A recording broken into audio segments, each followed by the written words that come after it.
We are working to find the great and celebrate here on the mornings. And something great we show each week is shining a spotlight on pets in local shelters with the Limelight Pet Project to help them find their forever homes. But just what is the Limelight Pet Project? And boy, do we have a treat for you, because joining us this morning are the folks behind this multimedia campaign, Tracy, Marika, and Harley. Thank you guys so much for joining us this morning. Thanks for having us. Yeah. We see you guys here every week, like on the screen, but now we have you live. So why don't you just tell us how this whole thing started? Oh, look at me. Great. Actually, Tracy and I worked together on a similar project prior to Limelight, and in August of 2019, we decided we wanted to branch out and feature more types of animals, and so we created the Limelight Pet Project. Really, our goal with it was to not only feature animals that needed homes, but to give our rescue partners the opportunity to share their heart and why they love these animals, and just kind of shine the light. Mm-hmm. And did you all have backgrounds working with pets prior to this? I have been working with dogs in a professional capacity for over 30 years, so I did. Yep. And then how many dogs have been adopted through this whole process?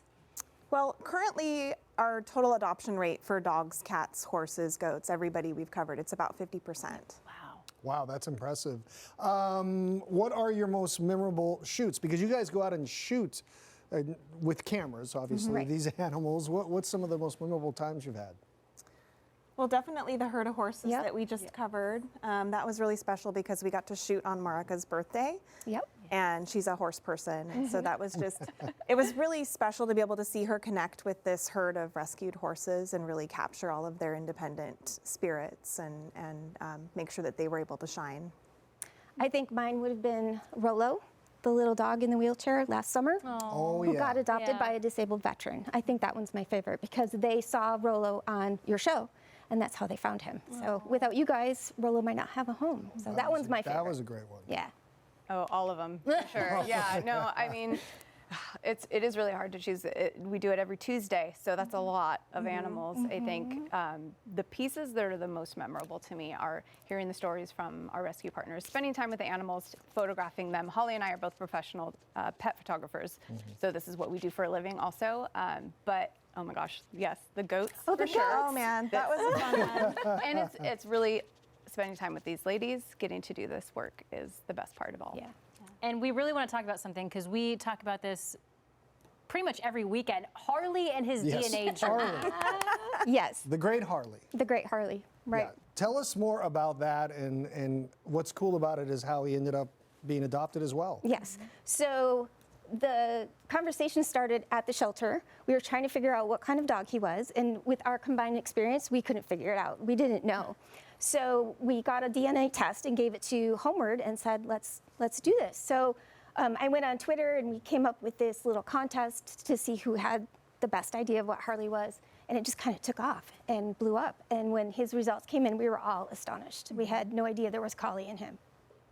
I predicted collie. You did. I did. You were Collie. mostly wrong. But I was mostly wrong about everything else. I mean, look at that list. And it's hard to get anything wrong because Harley's made up of just about every kind of dog Yeah. there is. Yeah. Right? He was an incredible dog. And he ended up with his foster family. Correct. So, and you guys say that kind of happens a lot, right? Mm-hmm.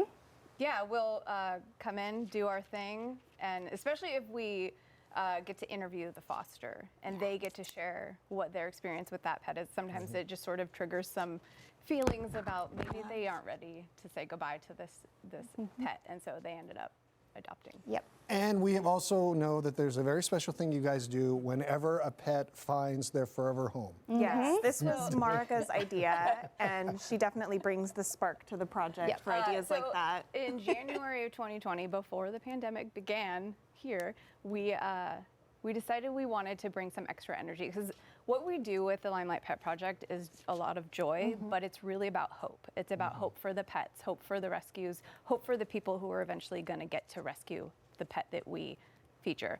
And we wanted a way to celebrate when we find out that they've been adopted. So on site, we do a happy dance with the pet, with the rescue partner, with And there anyone it who's is. there. Yes, Yep. there it is. Yes.